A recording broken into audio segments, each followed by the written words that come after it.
Frontier Fighters.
Frontier Fighters.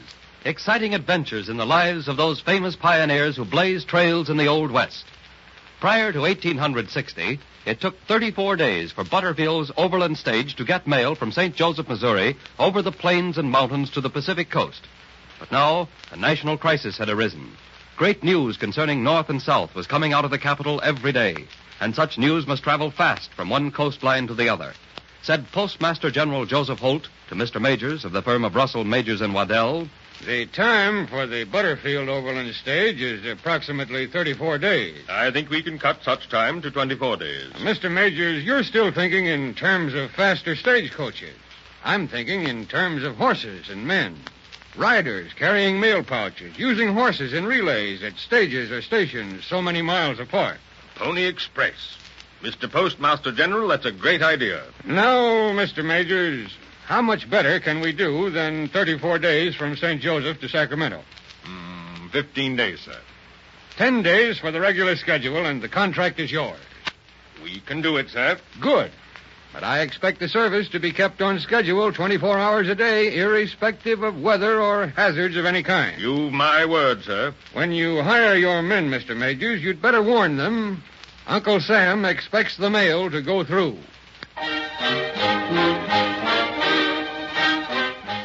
Little did the Postmaster General realize that the men hired by Russell, Majors, and Waddell thrived on taking chances. Just before the Pony Express service was opened, there walked into Mr. Majors' office in St. Joseph, Missouri, an amazing boy of 14. Well, Yonker, what's your business? I'm looking for Mr. Majors. He's pretty busy these days hiring men for the Pony Express. Well, that's just what I come to talk to Mr. Majors about. You? I ain't aiming to be laughed at, mister, or have you make light of my being a man. I'm a veteran rider, trapper, scout, and Indian fighter. Hey, put up those... put them up, I tell you. What's going on in here? Well, next time you hire a bookkeeper, you'd better tell him to come armed. You remember me, Mr. Majors? I was a bullwhacker for you when I was 10 years old, out on the old South Platte Trail. Well, you're not little Willie Cody. Say, you put on weight and muscle. How old are you, son? Well, I'm going on 15. Your clerk there got me sore. I didn't mean to pull a gun, sir. I don't want you to think I'm a killer. Little Willie Cody. Say, I guess I'd better not call you that now. Mr. Majors, do I get a job as Pony Express rider? Unless my age is against me. Bill, it isn't a man's age that's ever against him. It's his mettle. You're hired, Bill Cody. Well, I'll not fail you, sir. It's dangerous work, Billy. 2,000 miles of the worst country in the world. Man and beast pounding along at 15 miles an hour. It'll break some of the riders. That'll be the test of a man, Mr. Majors.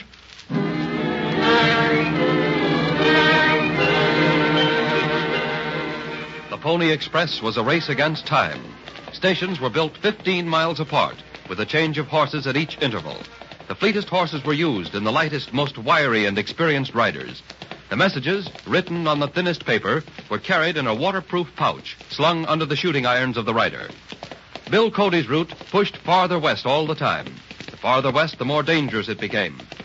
Galloping into the station at Three Crossings, Cody found the place in an uproar. His relief rider had just been killed. Blast them Redskins. Just rode right past and picked them off. Well, Cody, looks like you'll have to go right on to Rocky Ridge. Now that's a run of 85 miles. You can count on me. Well, you better turn in. Got about 3 hours sleep. That means that these dispatches will be 3 hours late getting into Sacramento at the end of the run. Poor Fred here getting killed is an act of God. Now, we can't help that. Well, all I want's a fresh pony. So, you're as crazy as a bedbug. That's what you are. You'll kill yourself off on a ride like this. All I want's a fresh pony. How's that California roan? As fresh as a daisy. The fastest in the stables. All right.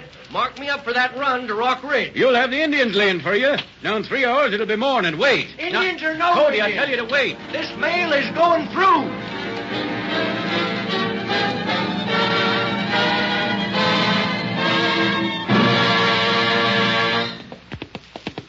Come on, girl. Come on. Come on, we just got to get through. Oh. Redskins. Come on, girl. We're hell-bent for leather now.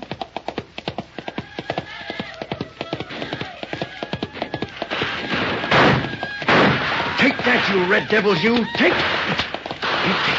All right, girl, it's up to you now. If you're not better than a Redskins pony, you're not my horse. That's a girl. We're losing them.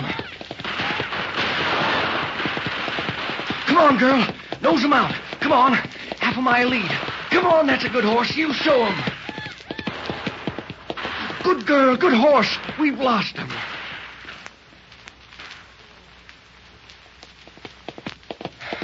Oh.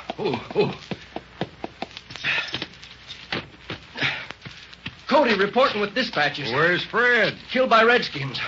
All right, pass these on to the next rider. Good luck to him. Hey, you crazy fool. You can't ride that horse back to Three Crossings. That's right, partner, I'm not. I'm riding her back to my own station, Red Buttes. I expect my round trip will be 320 miles, and I think my time will be a little over 21 hours. Well, if he ain't the craziest rider of this whole darn Pony Express, he'll be dead before he's even come of age. Yeah, jeep this country from Maine to California under the stars and stripes. William Frederick Cody thrived on danger, and he not alone grew to man's estate, but many years beyond that. The Civil War saw him on the Union side, where he distinguished himself as a scout. After the war, he added more laurels to his crown by scouting for General Sherman and General Custer. This youngster at 20 was a veteran Pony Express rider, soldier, and scout. In 1867, when Bill Cody was 21 years old, he was living near Fort Hays in Kansas. A captain and 4 lieutenants newly arrived at the fort spotted a herd of buffaloes. So did Cody. Out after game 2, mister? Yes, sir. I spotted them buffalo coming up. We're just plumb out of fresh meat.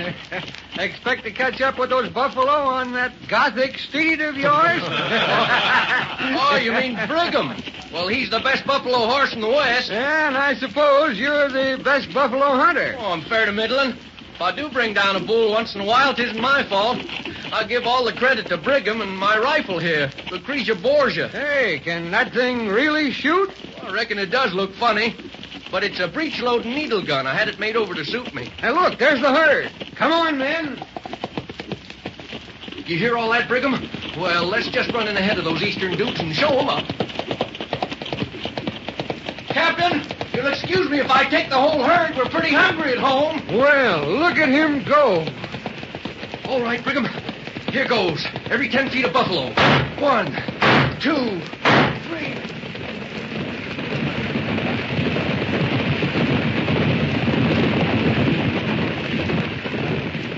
11, 12. Well done, Brigham. Thank you, Lucretia Borgia. Stop that man who killed all those buffaloes. Don't let him get away. Stop him. Me? Well, I'm not running away. What's your business, stranger? Oh, hold up there. My name's Goddard. Mine's Cody, William Frederick Cody. You're not Cody, the famous scout and Indian fighter. I've done a little scouting in my day. If you'll excuse me, Captain, I have business with Mr. Cody. Well, if that doesn't beat the Dutch. Cody, my brother, and I have the contract to feed the men constructing the Kansas Pacific Railroad. We need 12 buffalo a day. Now, it's dangerous work because we're building more into Indian country every day, but I'll pay you well. How much will you take? I don't think you'll pay it. Name your price. Well, I know it's too high. $500 a month. It's a deal. I'll give you your chance to take your offer back. Don't want it back. When can you start the work? Well, if it's up to me, I'm on the payroll right now. What's your name again? I'm short of memory. William Frederick Cody. Just call me Bill. All right, sir. I'll tell my brother that I just hired the best hunter in the United States, Buffalo Bill.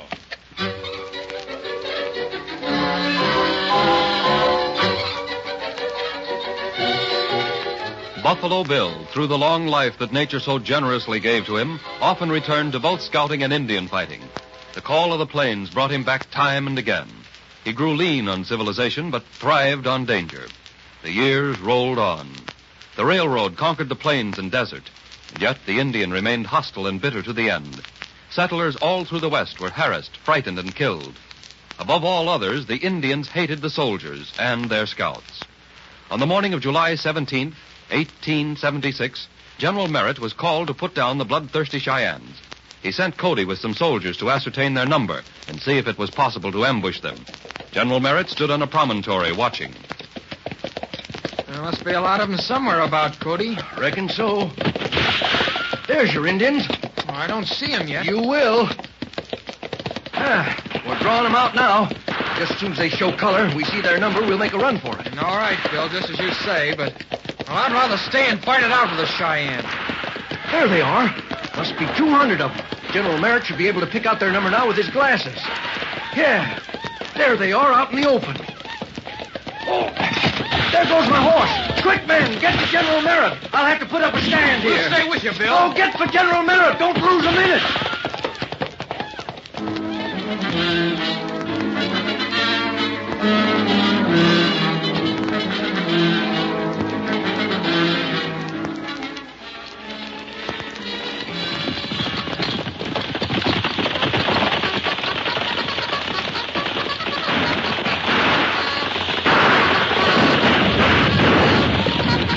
Kate, well, you're just in time. 1 minute more and my scouting days would have been over. Here's the horse, Bill. After the men, it'll be a running fight. We'll win. Cody, if we can conquer the Cheyennes, you can take a rest from Indian fighting. I'll not stop fighting Indians until the last frontier in the West is safe for all of us.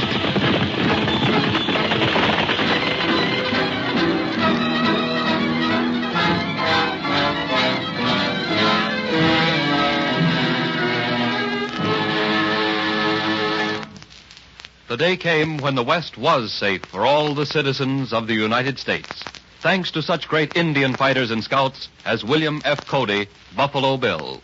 And so ends a breathtaking moment of history and the story of another frontier fighter.